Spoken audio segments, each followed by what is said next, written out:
Hello বন্ধুরা, স্বাগতম আপনাদের সবাইকে আমার নতুন ভিডিওতে সাহেব বার্ড চ্যানেলে। আমি কিছুদিন আগে গেছিলাম গ্যালি স্ট্রিট পেট মার্কেটে, যেখানে গিয়ে আমি দেখছিলাম কি সুন্দর সুন্দর ছোটো ছোটো পাপি। এত সুন্দর সুন্দর ছোটো ছোটো পাপিগুলোকে কত কিউট লাগছিলো, আমার তো মনে হচ্ছিলো ধরে ওদেরকে চটকে দিই। তারপরে আমি গেলাম বদ্রি পাখি দেখতে। বদ্রি পাখি আমার সবথেকে প্রিয় পাখি। আপনাদের কোন পাখিটা সবথেকে প্রিয় আপনারা অবশ্যই কমেন্ট বক্সে জানাবেন। তার সঙ্গে ছিল ককাটেল, ককাটেলের সঙ্গে সঙ্গে ছিল লাভ বার্ড, ফিশার। এত সুন্দর সুন্দর কালার, লাভ বার্ড ফিশারগুলোকে এত সুন্দর লাগে দেখতে, এত রকম কালারের হয়, ঠোঁটগুলো লাল, কত সুন্দর দেখতে হয়। কিন্তু আমার নজর সবসময় বদ্রি পাখিতে থাকে। এত কালারের সুন্দর সুন্দর যে বদ্রি পাখিগুলো হয়, বদ্রি পাখির কালারগুলো দেখলেই সবসময় মনটা ভরে যায়।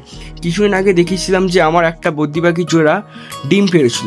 ডিম পাড়ার পরে কী হয়েছিল সেটা দেখে আপনাদেরকে দেখানো হয়নি। ডিম পাড়ার পরে বন্ধুরা আমার পাখি বাচ্চা ফুটিয়ে দিয়েছে এবং বাচ্চাগুলো কতটা হেলদি দেখতে হয়েছে। ভিডিওটা যদি আপনাদের ভালো লেগে থাকে, ভিডিওটাতে একটা লাইক এবং কমেন্ট করে দেবেন। ধন্যবাদ বন্ধুরা।